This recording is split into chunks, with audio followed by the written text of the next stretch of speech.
All right, so day 16, I watched The Innkeepers, Ty West, The Innkeepers, and I'm also going to do pickups as well in this video because, again, I don't have much time. So let's first talk about The Innkeepers, which, like I said, is directed by Ty West. The only other Ty West movie I have seen is House of the Devil, which I loved. I thought it was incredible. It is the definition of a slow burn, but it's just so fascinating, and I really, really dug the hell out of House of the Devil. And I've seen it a couple times. I really, really liked it, and it's sad to say, but I don't really have an excuse why I haven't watched any other Ty West movies. I know he's done other ones, but I don't know how many. But The Innkeepers was on Amazon Prime, and I thought, for 31 Days of Horror, I watch a movie every day I've never seen. Uh, of course, I'm gonna try to get this one in because, again, I keep hearing people say that this one was good or people like it. So let's get started. Basically, this is about two characters who are in a hotel and are working there whenever it's about to close. And Claire, played by Sarah Paxton, she starts searching for creepy paranormal stuff in this hotel, and things go wrong. And that's really pretty much all I'm going to say. And it's set in chapters too, which I thought was fascinating. Even though movies have, of course, done that before, but I thought that it was done fine. How they did the execution of just how like these things relate to each chapter. It's still one story, but it's just like set in chapters. And Claire and Luke, the guy who works there as well, they both get into some crazy stuff because they just bite off more than they can chew in terms of becoming paranormal in this hotel. And it also has Corey McGillis in it, who I don't know really what else she's been in besides Top Gun.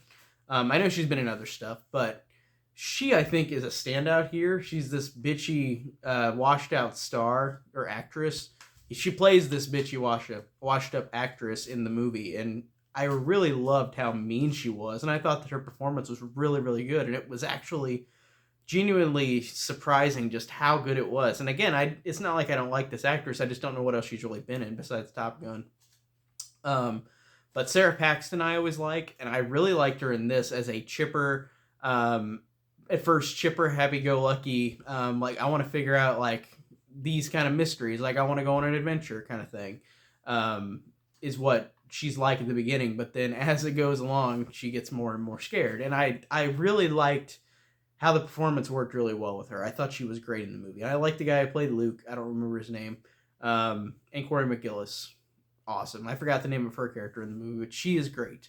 And again, they're trying to find the mystery of this Madeline O'Malley, which I like that name. I think that's a cool, catchy name of the person who has died in this hotel, supposedly, like from a story that she supposedly died and her spirit is still there.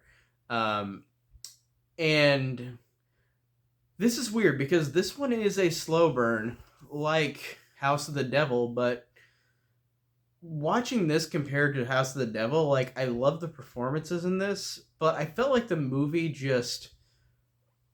It's the opposite I felt with House of the Devil, where, like, not much happens, but, like, it's just not that interesting. It's weird because I kind of feel like I'm being hypocritical because House of the Devil I thought was more interesting, even though it was slower. I guess I just like the dread buildup in that more, but this one just felt kind of forgettable to me. Besides a few good performances, really good performances, it was a slow burn, and then it did what House of the Devil does, where like it's a final act, but the final act is really quick and brief, but it feels less effective than House of the Devil because you've got, without spoiling it, the final act in this, it's kind of like a whimper and a bang. It's like quickly over, and it's like it just didn't feel as well done.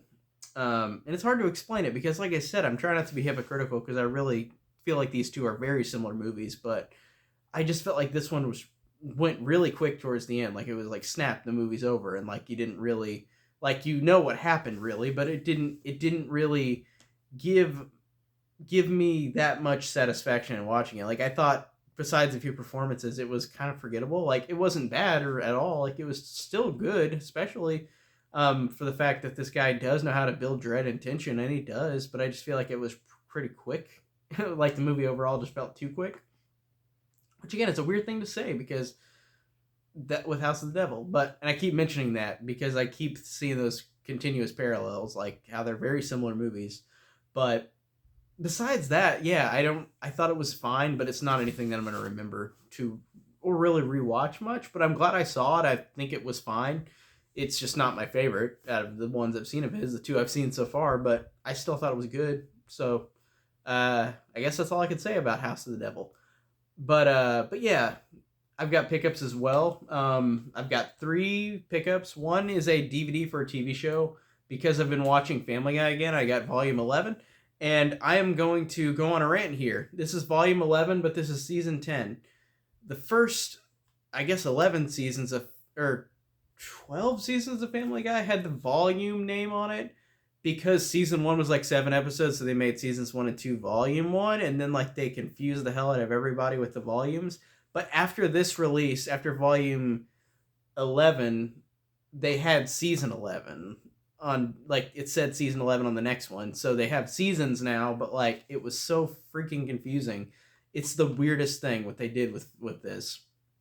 I just don't get it. They could have said Family Guy volumes 1 and 2 on the first release, and then or Family Guy seasons 1 and 2, and then all these other seasons, but it said volumes up until this one. So I'm glad this is the last one that says volume on it, because now we can finally show the actual seasons. But I've seen all these before. I just wanted to add it to my collection. I got it dirt cheap. This season I don't remember that well, except for I remember they do go back to the pilot and it shows old Stewie. Like, I thought that was a fun episode.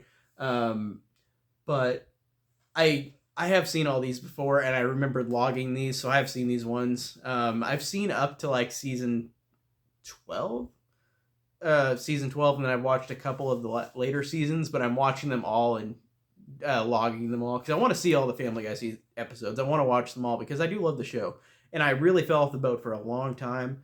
So I'm gonna go ahead and watch the rest of the Family Guys. I've got a couple more in the mail coming as well. I've got season 11, 12, and 13 coming in the mail, and I've got 14 through 17 already. And I don't think 18 through 20 are on DVD physical media, so I'll have to watch those somewhere else. But I'm definitely going to buy the physical versions of whatever I can, but I know that they're not going to do that all the time. And also, I want to watch American Dad and the Cleveland Show as well, because I haven't seen those all the way through, so I'll eventually buy those DVDs as well. Cleveland shows are dirt cheap. I saw on Amazon they were like $10 each for most of the seasons, so I'm definitely going to jump on that sometime soon, so you might see that eventually in these pickups. But yeah, I wanted to right the wrong and finish Family Guy, because I loved that as a kid. Just never, I fell off the boat for a while. I want to finish it all, so that's why I got that season and more coming in. But the 2 important releases that I got, you already know that I got Halloween 1 and 5 on 4K. Those are the ones that I've already bought, or I already got. I bought all 5 at the same time, but of course Amazon Prime was like, we're not going to give you all at the same time. I should have pre-ordered on Shout Factory and got it that way, but today in the mail I got 3 and 4, and part 2 is the only one I have left, and it's still taking days to come. For some reason, it's taking the longest, but I love this artwork. That is so freaking cool. I love Halloween 3 reverse artwork. Of course I had to get this. I had to get all 5 of the Halloweens. Of course I'm going to get them all. Especially, I definitely want to get the ones whenever if they do 6 through whatever, like the rest of the Halloweens on 4K. This artwork is really badass as well. I really love this artwork that they did with all the Halloween ones. And there's reverse artwork, the normal theatrical artwork. But if you look right here at these artworks, I got 1 and 5 right here. They just match so well together. Like, got that, then that, then that, then that. And like I said, part 2 is still coming in the mail. So I've got most of them, but my favorite one is still not here. Halloween 1 is objectively the best one, but Halloween 2 is my favorite one. Like 1981, I love that movie. But yeah, Halloween pickups. Can't wait for Halloween Kills. That review will be coming very soon, or actually it probably will be already released, maybe, before this video comes up, because again, I'm doing these 31 days early, because I can't watch a movie every day, but I'm watching 31 movies this month. So whenever that review comes up, Halloween Kills review is coming up soon, and also the rest of the 31 Days of Horror is still continuing. So stay tuned for more, and I'll see you guys in the next video. Take care.